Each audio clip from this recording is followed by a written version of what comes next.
Well, it's the 11th week of the excavation, or the 5th week with the second group. You can see here the guys are busily planning quadrant 3, doing a lovely job. You can see how Ben's decided to get his legs out. You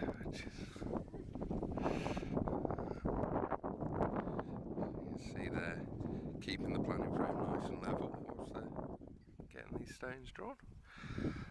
But that's not the exciting bit. I want to show you the exciting bit.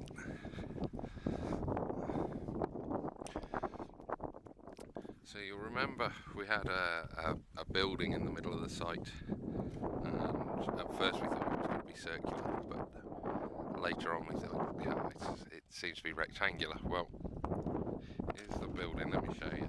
This is the end wall at the west, looping around past Christina there. Where we've got the entrance.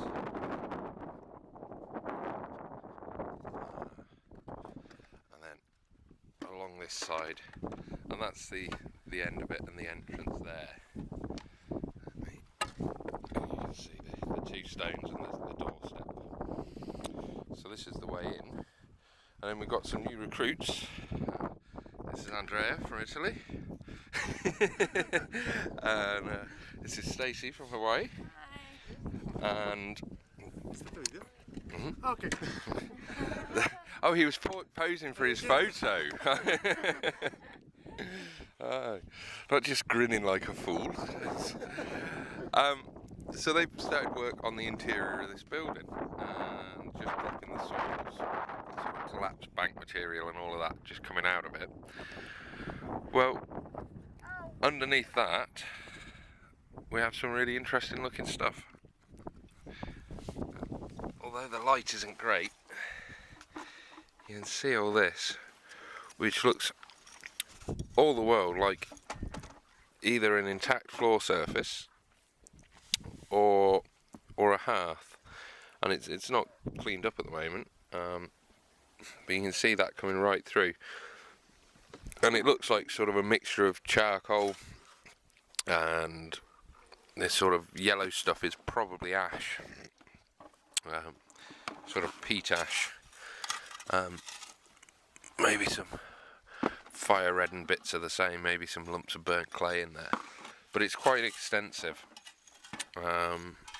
and a very nice find indeed, because obviously we can get a date from this stuff and it will undoubtedly give us the occupation date for this central building, so we're really excited to see that. We also got a nice piece of amethyst from up there. Andre found that yesterday, and that's nice because there is an amethyst quarry on the island, but it's at the end of the island. It's over on that mountain over there, which is a good couple of miles away. So they found a piece, nice purple crystal, and brought it over. So that's where we're at the moment. Inside the building, they're just taking off the rest of these soils to expose that floor, and then we'll see if that's really a whole floor layer or just part of a hearth. But interestingly, it stops.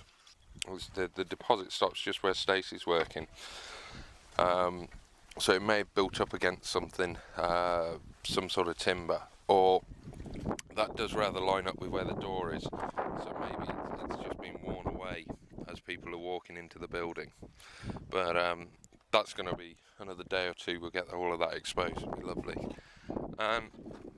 Over here we've sort of returned into the central area of quadrant 4, and I've been working on these pits and the gully, and you can see very nicely cut pits, big one there, there's actually two, one on top of the other in here, and this central one, which I'm just preparing for a photo now, seems to be almost like a little stone-lined box, but it's got a very big boulder in the middle of it.